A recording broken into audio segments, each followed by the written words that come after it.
After the fall of Tula, many of the Toltecs moved south and settled in the Valley of Mexico, founding several towns near Lake Texcoco. Over the years, they were joined by even more waves of Chichimecs, migrating into the valley from the north. The last wave of Chichimecs to come into this mixing pot was the tribe we know today as the Aztecs.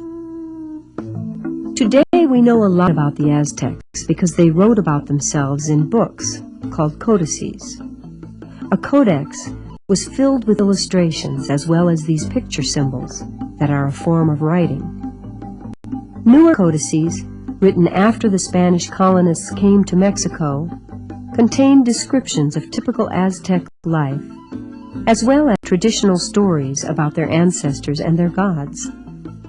These stories are called myths or legends. One such story recounts the mythical origin of the Aztec people. According to the legend, the Aztecs came from a land to the north, where they lived in caves. They left this land to search for a new home in the south. They wandered for hundreds of years, accompanied on their journey by their god, Huitzilopochtli, whose name means hummingbird on the left. Despite his innocent name, Huitzilopochtli was a ferocious god of war. Huitzilopochtli told them to make their new home at the place where they saw this sign, an eagle eating the fruit of a cactus. In the Spanish version of the legend, the eagle is eating a snake, but to the Aztecs, the fruit of the cactus had symbolic meaning, for it represented the human heart. Finally, after centuries of wandering, they found the sign, and here they began to build a great city.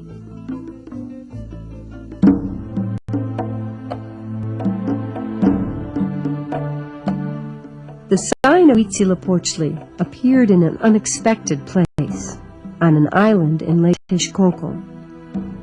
Much of the island was swampy and uninhabitable, but the Aztecs, obeying their fearsome god, began to live on the island. They founded not one, but two towns, Tlatelolco, and the city that was destined to become their capital, Tenochtitlan. To get to the mainland, they built elevated roads or causeways, with bridges that could be drawn up if enemies approached. They also created more usable land by building chinampas, which were rectangular artificial islands. Chinampas were built next to the causeways and were separated by canals. The people could plant their gardens on the chinampas, or they could live on them. Today, some of these chinampas still exist, surrounded, as then, by canals. The Aztecs heaped up mud and reeds from the lake and planted trees or pounded sticks into the mud to hold the soil in place. But even though the Aztecs were able to create chinampas and sustain themselves on their little island, they were surrounded by enemies. For Tenochtitlan was encircled by older cities around the lake, such as Culhuacan, Chalco, and Xochimilco. But the Aztecs were able to ally themselves with a very powerful city of Azcapotzalco and then Texcoco, and their power began to grow. For the Aztecs were skilled warriors. In brutal campaigns, they began to sweep across the Valley of Mexico. In the name of their terrible god of war, they struck terror throughout the land. Enemies captured in war were taken back to Tenochtitlan to be sacrificed on the altars of Huitzilopochtli, while survivors were forced to pay tribute to their new masters. Aztec codices record the amounts of tribute paid in a single year: warrior costumes, shields, and headdresses, quantities of cocoa and gold, thousands of cotton garments, and tons of food. Tribute streamed into the capital from the farthest domains as the Aztecs pushed across Mesoamerica. They created an empire that reached from the central highlands to the Gulf of Mexico. Gorged with tribute, the capital grew into a dazzling city of canals, gardens, and temples, the fabulous Tenochtitlan. When the Spanish conqueror, Hernán Cortés, arrived here in 1519, he was stunned by the beauty of the city. He described a clean and radiant metropolis of palaces and shining temples, perfectly laid out along broad paved boulevards. Heads of mythical beasts guarded the temple stairways, while carved serpents and other images decorated the streets. Cortés also spoke of the beautiful markets of Tlatelolco, where people might go to barter for weavings or pottery, or where the lady of the house might go to buy tortillas, tamales, salt. You could buy corn, nuts, peppers, ducks, or fish caught fresh from the lake. While merchants from faraway places like Oaxaca or Yucatan traded in gold and quetzal feathers. The people of noble blood and those warriors who had distinguished themselves most in battle were allowed by law to wear fine clothing in public, while the highest noble of all, the great king Moctezuma, was carried through the streets on a litter. But while the Spaniards were impressed by the magnificence of Tenochtitlan, they were not prepared for what they would find when they entered the temple district. They climbed the stairways of the great temples. They discovered to their horror that the steps were covered with blood, and inside the sanctuaries the odor of rotting blood overcame them. The Aztecs practiced human sacrifice almost continuously. The method was not complicated. The chest of the victim was quickly opened with a stone knife, and the still beating heart was removed.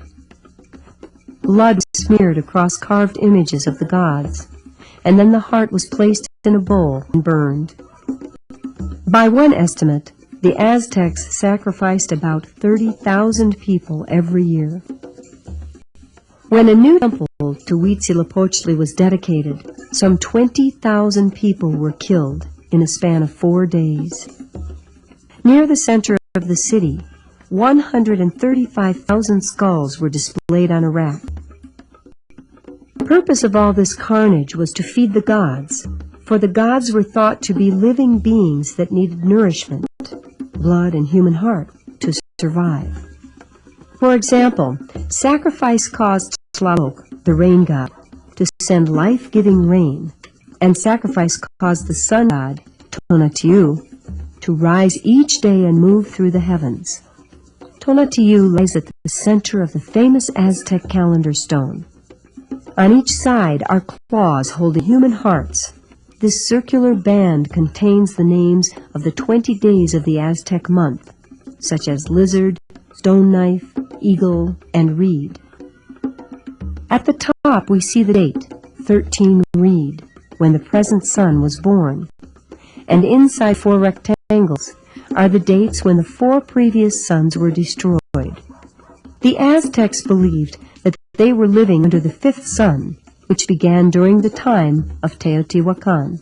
They were constantly struggling through sacrifice to keep the 5th sun and the universe alive.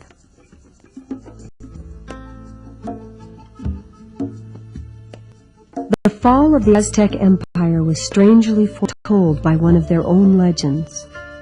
According to the legend, the god Quetzalcoatl, who had gone to live across the ocean, would return in the year 1 Reed to rule over the Aztecs. In one of the most extraordinary coincidences in all of human history, 1 Reed fell on the year 1519, precisely when Hernán Cortés landed in Mexico. Cortés, with his beard and white skin, looked like a god to the Aztecs.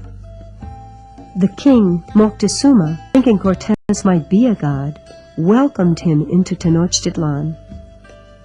But the Spaniards soon revealed why they had come, to convert the Indians to Christianity and to take their gold. Conflict was inevitable, and the outcome was never in doubt. The Aztec warriors fought bravely, but they were no match for Spanish armor and horses. And of course, the Spanish had guns. Taking stones from the Aztec temples, Cortés built a church. With this act, the new world was united with the old, and the final curtain came down on the 2,000-year history of the ancient Americans.